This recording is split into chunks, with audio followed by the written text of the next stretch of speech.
Good evening students, good evening to all students. आप सभी students का केमिस्ट्री विद उपाध्याय सर में एक बार फिर से स्वागत है। आज सभी स्टूडेंट्स हम लोग आज ऑर्गेनिक केमिस्ट्री के पार्ट 2 की बात करने वाले हैं। जो आज हमारी ऑर्गेनिक केमिस्ट्री पार्ट 2 चल रही है, पार्ट 2 का दूसरा लेक्चर है, इसलिए आप सभी इसको एकदम लास्ट तक देखेंगे।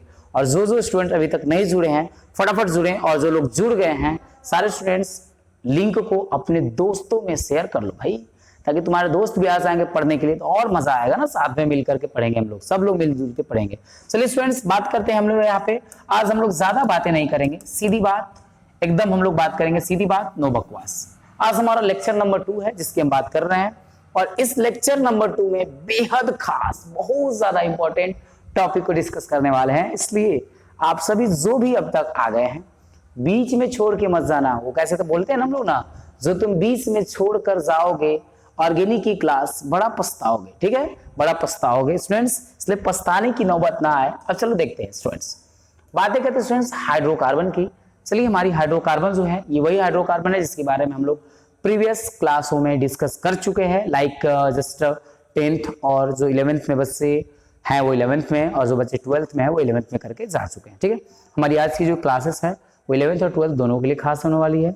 दूसरी बात कि ये क्लास हिंदी और इंग्लिश मीडियम दोनों स्टूडेंट्स के, दोनों क्लास के बच्चों के लिए है। इसलिए चलिए बात करते हैं हाइड्रोकार्बन से, स्टार्ट करते हैं। हाइड्रोकार्बन क्या है इसकी बात हम करेंगे, और फिर हम लोग आगे बढ़ेंगे हाइड्रोकार्बन की बात करने के बाद। हाइड्रोकार्बन की अगर हम बात करें तो हाइड्रोकार्बन जो होता है, इसके नाम में ही जो इसका कंप्लीट जो एक्सप्लेनेशन है स्टूडेंट्स, हाइड्रोकार्बन का मतलब होता है हाइड्रो प्लस कार्बन, ये दोनों के कॉम्बिनेशन से, दोनों के संयोजन से बनने वाला यौगिक जो कार्बनिक यौगिक होता है वही आपका हाइड्रोकार्बन है। तो अगर कोई आपसे बात करता है कि हाइड्रोकार्बन क्या है, तो आप उसे बोलेंगे कि हाइड्रोकार्बन एक कार्बनिक यौगिक है जिसमें कार्बन तथा हाइड्रोजन के रासायनिक संयोजन से उनका निर्माण होता है। हाइड्रोकार्बन एक कार्बनिक यौगिक है और उसका निर्माण कार्बन और हाइड्रोजन के रासायनिक संयोजन से होता है। अगर हम अंग्रेजी में बात करें स्टूडेंट्स तो बोला जाएगा कि hydrocarbon is organic compounds in which hydrocarbon is organic compounds that is formed by the combinations of carbon and hydrogen. इसकी हम बातें कर रहे हैं, तो आइए स्टार्ट करते हैं। कार्बन एवं हाइड्रोजन के संयोग से बनने वाले कार्बनिक यौगिक को हाइड्रोकार्बन कहा जाता है, हाइड्रोकार्बन कहा जाता है। और हाइड्रोकार्बन का स्टूडेंट्स पेट्रोलियम जो है, petroleum is the most major natural source of hydrocarbon. Means hydrocarbon का जो मुख्य स्रोत होता है, प्रमुख प्रकृति स्रोत बोलते हैं हम उसको, पेट्रोलियम होता है। इसलिए कहा जाता है the organic compounds formed by the combinations of carbon and hydrogen are called hydrocarbons. ठीक है, और यहां हम लोग पहले से डिस्कस कर चुके हैं कि petroleum is the major source of hydrocarbon. Students, I hope आप सभी समझ पा रहे होंगे। आपको जिस बच्चों को, जिस स्टूडेंट्स को जहां प्रॉब्लम लग रही है, स्पीड कैसी है, वॉइस में कैसी है, साउंड कैसा चल रहा है और क्वालिटी वगैरह कैसी है, ये सारी बातें आप कमेंट करो, फटाफट कमेंट करो और कमेंट करके बताते रहो। जो लोग अभी तक जुड़े हैं फटाफट शेयर करते रहो और लाइक कमेंट करते रहो यार, अभी तक कोई कुछ किया नहीं, फटाफट करते रहो। हम लोग बातें करते हैं और आगे बातें कर रहे स्टूडेंट्स। हमारी जो है हाइड्रोकार्बन की अगर हम बात करें तो हाइड्रोकार्बन को 2 वर्गों में विभाजित किया गया है स्टूडेंट्स। आप सभी जो बच्चे मुझे देख पा रहे हैं, जो बच्चे सुन पा रहे हैं, ये सारे लोग हाइड्रोकार्बन 2 प्रकार के जरूर पढ़े हैं, लेकिन उसमें लोगों ने संतृप्त और असंतृप्त अलग अलग प्रकार के हाइड्रोकार्बन पढ़ रखे हैं। सही है ना भाई, सही है ना? कितने लोग बोलो सही है, फटाफट कमेंट करो, मैं देख रहा हूं। ठीक है, तो सब हम लोग बात कर रहे हैं यहाँ पे कि जस्ट हाइड्रोकार्बन अगर 2 वर्गों में आपने विभाजित किया है, तो 2 वर्ग में आपने पहला पढ़ रखा है संतृप्त हाइड्रोकार्बन और दूसरा आपने पढ़ रखा है असंतृप्त हाइड्रोकार्बन। सही है ना? चलिए ठीक है, सही जा रहे हो, एकदम बिल्कुल सही जा रहे हो तुम सब। देखो, लेकिन हम लोगों ने वो जो पुरानी परंपरा है, उन पुरानी परंपरा जो आपका ट्रेडिशनल, जो हम लोग बोलते हैं ट्रेडिशनल जो वे है, उसको छोड़ दिए हैं और हम लोग अब बात कर रहे हैं थोड़ी सी मॉडर्न युग में। यार थोड़ा सा हम हाइड्रोकार्बन को मॉडर्नाइज तो कर ही सकते हैं ना। चलो देखते हैं, यहाँ बात कर रहे हैं कि जो हम हाइड्रोकार्बन है 2 क्लास में हम लोग इसको क्लासिफाई किए हैं। बोल सकते हैं हम कि hydrocarbons are divided into 2 classes. First is aliphatic hydrocarbon and second is aromatic hydrocarbon. Students, aliphatic क्या होता है, एरोमेटिक क्या होता है, इसकी हम बात आगे करने वाले हैं। फिर भी आप बस इतना जाने कि जहां अगर कहीं भी ओपन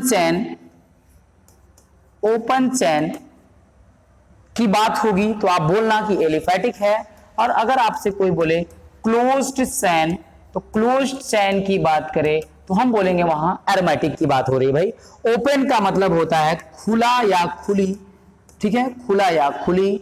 चैन का मतलब श्रृंखला, चलिए हम खुला तो नहीं लिखते हैं, खुली लिख देते हैं। तो खुली श्रृंखला और बंद श्रृंखला की बात हम करेंगे। जहां खुली श्रृंखला है वहां एलिफैटिक होगा, और जहां बंद श्रृंखला है, बंद श्रृंखला की जहां बात की जाएगी स्टूडेंट्स ध्यान रखना, ये बंद श्रृंखला वाला क्या हो जाएगा भाई, एरोमेटिक हो जाएगा। अब देखो ओपन का मतलब जस्ट ऐसे ऐसे ऐसे ऐसे है, आगे पढ़ाने वाले हैं कुछ देरों के बाद। और बंद का मतलब देखो चारों तरफ से ये बंद है, मतलब ऐसे ऐसे ऐसे ये बंद हो गया, ठीक है। तो ये सारी बातें हमारी हैं जो हम लोगों ने बात किया। अभी तक हम लोगों ने देखा हाइड्रोकार्बन और हाइड्रोकार्बन के पार्ट। कितने पार्ट में हाइड्रोकार्बन को डिवाइड किया हम लोगों ने, 2 पार्ट्स में। First is aliphatic and second is aromatic. चलिए आगे बढ़ते हैं हम लोग, क्या एलिफैटिक होता है और क्या एरोमेटिक होता है इसकी बातें हम करेंगे स्टूडेंट्स। अब हम लोग बातें करेंगे अपने यहां अच्छे से देखेंगे सभी। खुली श्रृंखला वाले हाइड्रोकार्बन को एलिफैटिक एलिफैटिक एलिफैटिक हाइड्रोकार्बन कहा जाता है। मतलब कहा जाता है कि अगर श्रृंखला खुली है, अगर खुलल बटे, तो हम लोग उसको बोलेंगे कि हमारा वो क्या है, एलिफैटिक हाइड्रोकार्बन है। आप सभी समझ रहे होंगे, मुझे लग रहा है ऐसा, मैं आप सबको देख पा रहा हूं, राइट ना। चलिए अब बात करते हैं बाबू स्टूडेंट्स, जो बंद श्रृंखला वाले हाइड्रोकार्बन है उनको एरोमेटिक हाइड्रोकार्बन कहते हैं। स्टूडेंट्स अभी कुछ देर पहले हमने बात की है कि जो खुली श्रृंखला है उसे क्या कहते हैं, एलिफैटिक हाइड्रोकार्बन, और जो बंद श्रृंखला है उसे क्या कहते हैं, एरोमेटिक हाइड्रोकार्बन। ध्यान रखना, मान लीजिए मैंने बता रखा है कि अगर जो खुला हुआ है, मतलब जो खुलल बटे, आप सभी समझ रहे होंगे, आई होप आप सबको लैंग्वेज समझ आ रही होगी। जो खुला हुआ है उसको समझ लो कि वो आपका क्या है, ओपन चेन है, ओपन है, खुली हुई है, एलिफैटिक, और जो बंद हो गया वो क्या हो गया, एरोमेटिक। ठीक है, आगे बातें करते हैं हम लोग यहां बात करते हैं कि जो एरोमेटिक हाइड्रोकार्बन है उसमें एक विशेष प्रकार का गंध पाया जाता है स्टूडेंट्स। मींस एरोमेटिक हाइड्रोकार्बन जो है एक विशेष गंध युक्त होता है, जबकि एलिफैटिक जो होते हैं, जबकि एलिफैटिक हाइड्रोकार्बन होते हैं ये गंधहीन होते हैं। तो जब भी यहां देखो एकदम सीरियसनेस के साथ, थोड़ी हंसी मजाक चलती रहती है लेकिन फिर भी सीरियसनेस के साथ हम लोग अपने टॉपिक को डिस्कस करते हैं। यहाँ बात ही हम कर रहे हैं कि जो आपकी एलिफैटिक हाइड्रोकार्बन होती है वह एक खुली श्रृंखला वाली हाइड्रोकार्बन होती है, जिसमें सभी कार्बन परमाणु एक दूसरे से जुड़े होते हैं लेकिन अंतिम वाले एक दूसरे से नहीं जुड़े होते, ये ध्यान रखिएगा। और कोई पूछेगा एलिफैटिक हाइड्रोकार्बन कैसा होता है, हम लोग बोलेंगे गंधहीन होता है। परंतु स्टूडेंट्स एरोमेटिक हाइड्रोकार्बन की जब हम बात करेंगे तो एरोमेटिक हाइड्रोकार्बन जो होते हैं गंध युक्त होते हैं, इनका एक विशेष गंध होता है, जिनकी हम बातें करें स्टूडेंट्स। हमारे दूसरे वाले बच्चे थोड़ा सा इंतजार कर रहे हैं भाई, आप भी, आपका भी हम समझ सकते हैं, आप काफी देर से इंतजार कर रहे हैं। चलिए देखते हैं आपके लिए। The open chain hydrocarbons are called aliphatic hydrocarbons. Students वही बातें हमने की कि जो ओपन चेन हाइड्रोकार्बन होता है एलिफैटिक हाइड्रोकार्बन्स होते हैं, and the closed chain hydrocarbons are called aromatic hydrocarbons. Means जो क्लोज्ड चेन हाइड्रोकार्बन्स होते हैं एरोमेटिक हाइड्रोकार्बन्स होते हैं। And students, aromatic hydrocarbons have a characteristics order, whereas aliphatic hydrocarbons are orderless. Means यहाँ हम लोग अभी जस्ट बात की कि यहाँ जो एरोमेटिक होते हैं वो एक कैरेक्टरिस्टिक्स ऑर्डर्स होता है, ये स्पेशल टाइप ऑफ हाइड्रोकार्बन्स होते हैं, जबकि आपकी जो एलिफैटिक होती है ये जनरल होता है, ये सामान्य होता है, जनरल मतलब एक कुछ नहीं होता है स्टूडेंट्स, ये ध्यान रखना सब लोग। चलिए बातें करते हैं अगली जो हमारी पॉइंट्स है। अब देखो फिर आ गई ना बात, मतलब देखो इसे ही कहते हैं ऑर्गेनिक। देखो अभी हमने हाइड्रोकार्बन पढ़ा, हाइड्रोकार्बन में एलिफैटिक एरोमेटिक पढ़ा। अब देखो ये होता है ना कि ये कंप्लीट ऑर्गेनिक केमिस्ट्री, बच्चों को बहुत सारे स्टूडेंट्स का कहना है कि सर बड़ी हार्ड है। अरे बड़ी हार्ड कुछ नहीं है, बस आपको करना क्या है कि सीक्वेंस में पढ़ना है, रेगुलर क्लास करना है, और जहां नहीं समझ में या फट से टाइप करके कूट कूट करके कमेंट मार देना है कि सर जी तक पहुंच जाए, और सर जी क्या करेंगे आपको रिप्लाई जरूर कर देंगे, ठीक ना। इसलिए आप देखते रहिए। अब अभी हम लोग बोले ना कि नहीं हाइड्रोकार्बन दो ही प्रकार के होते हैं, दो ही गो में, एगो एलिफैटिक दूसरा क्या होता है, एरोमेटिक होता है। लेकिन एलिफेटिक एरोमेटिक की जैसे हम आगे बढ़े, अब देखो हैजा फिर दुगो आ गया, क्या कह रहा है, देखो सब लोग, तो सब लोग को दिखाई दे रहा है ना, अरे सब लोग देख रहा है, देख पा रहा है ना जी, कमेंट करो तो जल्दी। देखो यहाँ पे एलिफेटिक हाइड्रोकार्बन को पुनः पुनः मतलब दोबारा, अब देखो वह दो वर्गों में वर्गीकृत किया गया। पहले हाइड्रोकार्बन को दो बार में वर्गीकृत किया था, एगो एलिफेटिक दे दिया था, एगो एरोमेटिक दे दिया था। अब कह रहा है कि एलिफेटिकवा को फिर दो को भाग में बांट रहा है। एगो देखो क्या कह रहा है, तो एगो देखो कह रहा है कि संतृप्त होगा, और दूसरा का जो कह रहा है वो असंतृप्त होगा। देखो तो तू लोग जो पढ़ा था 10 क्लास में, वो एलिफेटिक वे ने पढ़ के आया था, संतृप्त और असंतृप्त। अब देखो क्या कह रहा है कि संतृप्त असंतृप्त। अब ये वही संतृप्त है जो वहां हम पढ़े हैं संतृप्त, और ये वही असंतृप्त है जो हम वहां पढ़े हैं। देखो स्टूडेंट्स, हम बातें कर रहे हैं, थोड़ी सी ये नोक-झोंक चलती रहती है, मजाक थोड़ी बहुत चलेगी, लेकिन यहाँ के बाद सीरियसनेस टॉपिक पे भी आ जाना। संतृप्त हाइड्रोकार्बन का मतलब जो हम लोग 10वीं क्लास में स्टूडेंट्स एल्केन पढ़े हैं, इसको हिंदी में एल्केन को एल्केन ही कहते हैं। ऑर्गेनिक में मैक्सिमम वर्ड्स होते हैं आपके हिंदी के ही और अंग्रेजी वाले ही होते हैं, फिर भी हम उसको बीच बीच में 1 बाय 1 करके देखते रहेंगे। अब देखो ये जो आप असंतृप्तवा पढ़े हो ना, ये असंतृप्तवा वही है जो में एगो एल्कीन हो जाता है और दूसर का जो हो जाता है ये अल्काइन हो जाता है। भाई बोलते रहो, तू लोग बोलता नहीं है, गजब हाल एकदम तू लोग का। देखो यहाँ बोलेंगे हम लोग इसको एल्कीन, देखो ये सब अगवा पढ़ाएंगे, अभी ऐसा खाली लिख रहे हैं, छुआ के जा रहे हैं यहाँ से। अब देखो हम लोग यहाँ बात करेंगे, ये छुआ रहे हैं इसलिए ना कि तू लोग को लग जाए कि नहीं हम लोग ये सब सुने हुए हैं, और बाद फिर हम इस सबको पूरा अभी तो छुआ के जा रहे हैं, आगे पूरा एकदम डिटेल में इसके साथ जान पहचान करेंगे, मुकालात करेंगे, सब करेंगे, बस ये देखते रहो तुम लोग। अब चलिए जब हम ये स्टूडेंट बात कर लेते हैं, तो अगर कहा जाए कि एलिफेटिक हाइड्रोकार्बन कितने वर्ग में वर्गीकृत होंगे, 2। सब लोग याद कर लिया होगा भाई, संतृप्त दूसरा असंतृप्त। चलो आगे बढ़ते हैं। संतृप्त असंतृप्त के बाद स्टूडेंट्स अब हम बात करते हैं इस संतृप्तवा का होता है, यानी इसके बारे में हम बात कर लेते हैं। संतृप्त हाइड्रोकार्बन है का, बड़ा देर से हम लोग कब से लेकर आप पीछे पड़े हुए हैं, संतृप्त संतृप्त आखिर है का, आओ ना जान पसंद कर लेते हैं। देखो संतृप्त हाइड्रोकार्बन जो है, जो संतृप्त हाइड्रोकार्बन है वह एल्केन कहलाता है। ध्यान रखना, बैठा लो दिमाग में अपने कि जो संतृप्त हाइड्रोकार्बन है वह एल्केन कहलाता है, और वह है जो ओकरे नाम पैराफिनो है। ओकरे नाम क्या है, पैराफिन है, मतलब उसको पैराफिन भी कहते हैं। अगर तुझसे कोई पूछता है ना कि पैराफिन किसको कहा जाता है, फट से वहां टिक मार के आ जाना, एल्केन को कहा जाता है। या कहे कि इनमें से किसको पैराफिन कहते हैं और एल्केन ऑप्शन में ना दिया रहे तो क्या मार के आएगा, जल्दी बोलो, आएंगे आप मार के संतृप्त हाइड्रोकार्बन। स्टूडेंट्स बातें करते हैं हम कि संतृप्त हाइड्रोकार्बन को एल्केन या पैराफिन भी कहा जाता है। स्टूडेंट्स संतृप्त हाइड्रोकार्बन जो है एल्केन या पैराफिन कहलाता है। पैराफिन एक लैटिन शब्द है। पैराफिन कौन शब्द है, लैटिन शब्द है, जिसका अर्थ होता है अल्प क्रियाशील। इसका क्या अर्थ होता है भाई, अल्प क्रियाशील, मतलब कम क्रियाशील। जो कम क्रिया करता है वो अल्प क्रियाशील कहलाता है। मतलब जो लड़ने भिड़ने में, किसी दूसरे के साथ रिएक्शन करने में क्रियाशीलता उसकी एकदम कम होती है, एकदम उसका बैटरी डाउन होता है, वह अल्प क्रियाशील कहलाता है।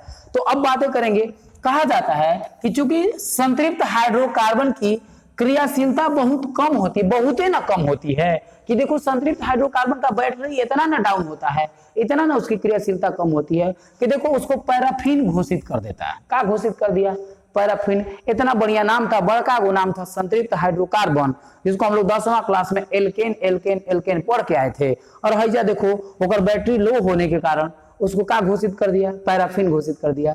इसीलिए तू लोग को हम बोलते हैं ना कि तू लोग अपना बैटरी हमेशा चार्ज करके रखो, हमेशा एक्साइटेड मोड में रहो, रात को सोते जागते हमेशा पढ़ने पढ़ने पढ़ने करते रहोगे ना, तो तुमको कौनो कुछ घोषित नहीं करेगा ना। तो अगर तू लोग का जैसे बैटरी डाउन होगा ना, हैजा पैराफिन घोषित कर देगा, मतलब कहेगा कि अरे कम क्रियाशील है, एगो पैराफिन बना दो। इसलिए ध्यान रखना अपना। अब बाकी फैसला तुम्हें लोग को करना है कि क्या करना है। अब चलो हमारे जो सेकंड वाले बच्चे हैं, saturated hydrocarbon. Students saturated hydrocarbon are also called alkanes. Saturated hydrocarbons are also called alkanes, as are also called paraffins. Paraffin is a Latin word which means low reactive means कहा जाता है कि जो paraffins है, ये paraffins एक Latin word है जिसका मतलब होता है लो रिएक्टिव, मतलब कम रिएक्टिव होता है, लेस रिएक्टिव बोल सकते हैं। इसलिए कहा जाता है कि saturated hydrocarbons have a very reactive, very low reactivity, they are called paraffins. Students अगर कोई बोले कि आप सैचुरेटेड हाइड्रोकार्बन्स को पैराफिन्स क्यों बोलते हैं, आप बोलेंगे कि सैचुरेटेड हाइड्रोकार्बन्स जो होते हैं उनकी रिएक्टिविटी एकदम लो होती है, वेरी लो होती है। Saturated hydrocarbon is less reactive, that's why they can say that's why we can say that saturated hydrocarbons is a paraffin, it is also called as alkanes। इसकी हम बात करेंगे स्टूडेंट्स। तो आइए अब आगे हम बात करते हैं। अब देखो क्या हम लोग पढ़े हैं, देखो अब 10वां क्लास में जो हम पढ़े हैं ना, अब ओकरा को थोड़ा सा और आगे बढ़ाते हैं। देखो 10वीं क्लास में तुम पढ़े हो स्टूडेंट्स संतृप्त। अब देखो तो लोग जो 10 क्लास में पढ़ के आया था, जो 11th में पढ़ा है, बहुत सारा बच्चा जो है इसमें 11th में पढ़ करके 12th में देख रहा है हमको, वो सब बच्चा पढ़ा होगा ना कि संतृप्त हाइड्रोकार्बन वही हाइड्रोकार्बन होता है, वही होता है जिसमें दो कार्बन परमाणु के बीच में एकल बंधन होता है, एगो बॉन्ड होता है, वो संतृप्त है। ये ना पढ़ के आए हो जी, पक्का हमको पता है कि ये पढ़ के आए हो। क्या तू लोग पढ़ा था कि एल्केन को ही पैराफिन कहते हैं? तो ये सारी बातें भाई उपाध्याय सर की क्लास में आओगे तब ना आपको कुछ ना कुछ नया सीखने को मिलेगा। बाकी तुम इधर उधर फालतू में घूमते रहोगे तो कहां से कुछ मिलेगा सीखने को। बाकी तो वह सब किताब का कीड़ा बनोगे, किताब में लिखल रहेगा कि एल्केन है तो दो कार्बन के बीच में एकल बंधन एल्केन कहा जाता है, एल्केन को संतृप्त हाइड्रोकार्बन कहते हैं। अरे भाई एल्केन को संतृप्ति नहीं कहते, पैराफिनो नाम है, पैराफिनो कहते हैं। क्यों पैराफिन कहते हैं अभी हम लोगों ने देखा भी, आपको मैंने बताया भी है। तो ये सारी बातें हम करेंगे फ्रेंड्स। अब बात करते हैं, आप जो पढ़ के आए हैं कि दो कार्बन परमाणु के बीच एकल बंधन होता है उसे एल्केन कहते हैं, बिल्कुल सही पढ़े हैं। लेकिन ओकरा अलावा भी कुछ पढ़ना था भाई, जो आप छोड़ करके आए भाई साहब, इसलिए आप देखते रहिए और यहाँ बने रहिए बस। देखो अब यहाँ कहते हैं ना कि संतृप्त हाइड्रोकार्बन जो है, संतृप्त हाइड्रोकार्बन श्रेणी के जो सदस्य होते हैं ऊपर सामान्य सूत्र होता है। कुछ इन लोग का अपना टर्म्स एंड कंडीशन होता है, कुछ इन लोग का भी अपना प्लानिंग होता है। जो ना पूरा खानदान जो है ना अल्केन का, मतलब पूरा का पूरा संतृप्त हाइड्रोकार्बन खानदानवा जो है ये फार्मूला का पालन करता है, जिसको हम लोग बोलते हैं कि उसके सदस्य हैं। तो कहा जाता है कि एल्केन का सामान्य सूत्र जो है CnH2n+2 होता है। CnH2n+2 द्वारा इसको लिखा जाता है, इसको प्रदर्शित किया जाता है, जहां पर n जो स्टूडेंट्स है वो कार्बन परमाणुओं की संख्या को सूचित करता है। और यहाँ पर n का जो मान है 1 से लेकर के अनंत तक कुछ भी हो सकता है, कुछ भी हो सकता है भाई, कुछ हो सकता है, मतलब 1 शुरू होना चाहिए। तो पढ़ा है, सब लोग पढ़ा, हमको पता है। मैं मीथेन का नाम सब लोग सुना है, सब रट के आया है, मीथेन, इथेन, प्रोपेन, ब्यूटेन। तो उसको रटने की जरूरत नहीं पड़ेगी भाई, बड़े बस तुम उपाध्याय सर के साथ रहना ना, देखो तो लोगों को सब याद करवा देंगे। मतलब याद क्या करना है, सोते जागते सब तो लोग मीथेन इथेन निकालना सीख जाएगा कि क्या होता है। अगर नहीं निकाल पाए ना तब बोलना कि ना सर आप नहीं सिखा पाए, ठीक है। लेकिन अभी मत बोल देना, अभी मत बोल देना, नहीं तो बहुत मार मारेंगे हम। चलो देखो बात कर रहे हैं methane, ethane, propane, butane, pentane, hexane, heptane, octane, nonane, decane, ये प्रथम 10 संतृप्त हाइड्रोकार्बन है। हम आगे सबका फार्मूला से, जैसे तो लोगों को फार्मूला दिखेगा ना, फर्स्ट से बोलेगा, लगता है मेथ मेथ मेथेन है, इथित इथेन है, सब तो लोग बोलते रहेगा। अब देखो बातें कर रहे हैं जो बच्चे दूसरे वाले हैं, थोड़ी सी बातचीत होते रहती है इसमें। देखो the members of the saturated hydrocarbon series are denoted by the general formula CnH2n+2। Students अगर बात करते हैं मेंबर्स ऑफ सैचुरेटेड हाइड्रोकार्बन्स और members of alkanes is represented by, denoted by a molecular formula CnH2n+2 where n is the number of carbon atoms and it starts from 1 to 1 and up to infinite। Means बातें हम लोग करते हैं students कि अगर saturated hydrocarbons की बात कर रहे हैं तो ये सारे के सैचुरेटेड हाइड्रोकार्बन्स मीन्स एल्केन के जितने भी मेंबर्स हैं, सारे के सारे मेंबर्स, सभी के सभी मेंबर्स जो हैं आपके, ये मेंबर्स शो करेंगे क्या, CnH2n+2। और यहाँ पे n जो है ना कार्बन एटम का जो नंबर्स है वो है। और यहाँ हम लोग बात करेंगे कि ये सारी बातें स्टूडेंट्स। अब कहा जाता है the value of n can anything from 1 to infinity। सही बात है भाई। अब देखो first 10 members of saturated hydrocarbons, first is methane, ethane, propane, butane, pentane, hexane, heptane, octane, nonane, decane are the first 10 members of saturated hydrocarbons. Students ये सारी बातें जो हैं हम लोग कर रहे हैं, ठीक है। तो आप देखते रहे, बस आप समझते रहो। आगे जहां प्रॉब्लम है मैं हूं ना, बस इतना समझना, उपाध्याय सर है ना, बाकी कोनो बात नहीं है, ठीक है। अब देखो इसके बाद हम लोग स्टूडेंट्स बात करते हैं, थोड़ी सी और बात करेंगे स्टूडेंट्स यहाँ पे हम लोग, क्योंकि आज की हमारी जो क्लासेस है हम सोच ही रहे हैं कि आप जस्ट एकदम बने रहे, बाकी मजा तो आएगा यार, मैं हूं तो मजा क्यों नहीं आएगा।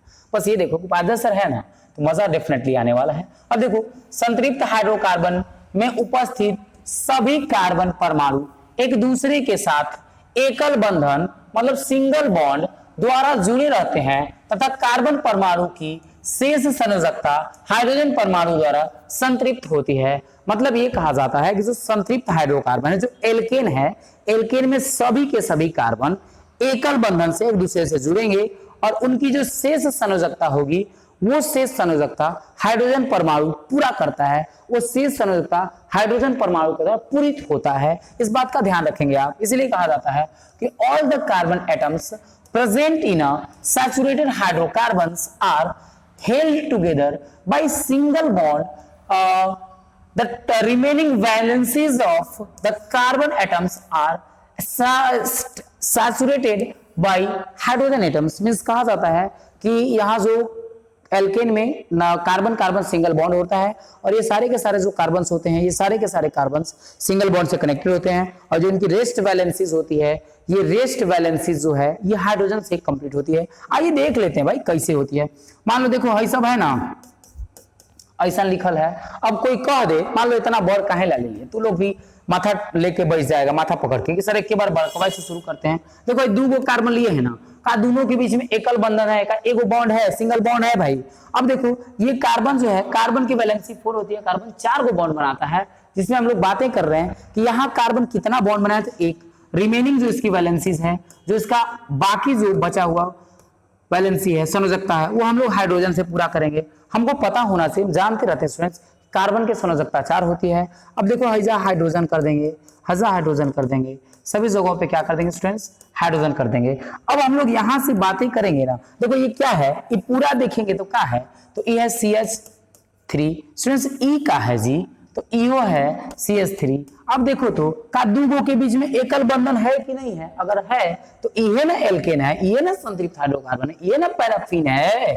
अब देखो यहाँ पे हम लोग बात करें कार्बन एगो एगो दूगो लिख देंगे C2। अब हाइड्रोजन 3 गो मिलके कब हो गया 6 गो, देखो 3 गो मिलेगा, कब गिन लो 6 गो। अब यहाँ से क्या हो जाएगा C2H6। आप 10th क्लास में स्टूडेंट्स इसका नाम रखे होंगे इथेन। क्या नाम रखे होंगे, इथेन। मैं आपको ये भी बताऊंगा, मैं तुमको सबको ये बताऊंगा कि इथेन जो है इसको इथेन ही क्यों कहते हैं भाई, कुछ और क्यों नहीं कहते, ठीक है। तो ये सारी बातें हम लोग बात करेंगे, ठीक है। अब मान लो कि ठीक है ये सब लोग कर लिया ना, जल्दी जल्दी से स्क्रीनशॉट लो, तो सब जल्दी से स्क्रीनशॉट लो, मिटाइए देंगे। देखो चलो आगे बढ़ते हैं। देखो हम लोग बातें कर रहे हैं यहाँ पे, देखो मान लो कि ये 2 गो था, अब ऐसे मान लो कि 3 1 4 गो ले लिए, 4 गो में क्या होगा, अब देखो सब का हाई वाला कितना बॉन्ड बनाएगा, 3 गो। हाई वाला जी एगो एने बनाया, एगो ओने बनाया, बनेगा कब 2 गो। हाई वाला गिनो जल्दी 2 गो, हाई वाला गिनो जल्दी 2 गो। जिसको प्रॉब्लम हो रही है वो फटाफट कमेंट करेगा, बताएगा कहाँ कहाँ प्रॉब्लम रही। जितने भी यहाँ बॉन्ड बाकी है, जितनी भी वैलेंसीज कम हो रही है, सभी जगह पे स्टूडेंट्स HHSSS ऐड करेंगे और यहां से हम लोग HHS ऐड करने के बाद आगे बढ़ते हुए हम बात ये करेंगे। देखो ये वाला हमारा है CH3 स्टूडेंट्स, ये वाला जो हमारा है ये CH2 है, ये वाला जो हमारा है ये खुद भी CH2 है और ये वाला जो है स्टूडेंट्स CH3 है। अब इसको 1 2 3 4 C4 बोल देंगे, 3 to 5 to 7 3 10 मतलब C4H10। मुझे उम्मीद है कि आप में से मैक्सिमम लोग इसको जानते होंगे, इससे जान पहचान सबकी हुई होगी, पहले से सब लोग जान रहा होगा। बोलो जल्दी क्या होगा इसका नाम, बोलो जल्दी। हमको पता है तू लोग ये सोच रहा होगा सब लोग, ब्यूटेन होता है, ब्यूटेन होता है, ब्यूटेन होता है स्टूडेंट, ब्यूटेन होता है। तो ये सारी बातें स्टूडेंट्स हम लोग कर रहे हैं, ये भी जो भी हम लोग चीजें कर रहे हैं यहाँ पे, ये सारी चीजें हम लोग करते रहेंगे 1 by 1 करके। और आप में से जिन्हें भी जिस टाइप की अगर कोई प्रॉब्लम है, आप फटाफट उपाध्याय सर को कमेंट करें और कमेंट करके बताएं कि आज की क्लास आपकी कैसी लगी। आई होप, जहां तक मुझे उम्मीद है, जहां तक मुझे है कि आप सभी जितने इंटरेस्ट के साथ आज का हमारी क्लास देख रहे हैं और देखा लोगों ने, काफी मतलब काफी जिसे बोलते ना एकदम मेरे पास शब्द नहीं है आपको बयां करने के लिए। और स्टूडेंट्स अगर आपको लगता है कि नहीं आज की क्लासेस हमारी बेस्ट है और परफेक्ट है और लगता है कि नहीं आज की क्लासेस से आपको कुछ ज्यादा सीखने को मिला है, तो आप अपने दोस्तों में हमारे इस चैनल के लिंक को शेयर करें और सब्सक्राइब करना बिल्कुल नहीं भूलेंगे, क्योंकि जैसे ही सब्सक्राइब करोगे ना उसके बाद तो समझ लो कि दिन रात तुमको खाली यही यूट्यूब पे बैठे रहेंगे, ठीक है। इसलिए जल्दी जल्दी सब्सक्राइब करो और लाइक भी करो भाई, शेयर कमेंट सब करते रहना। Thank you very much, thanks.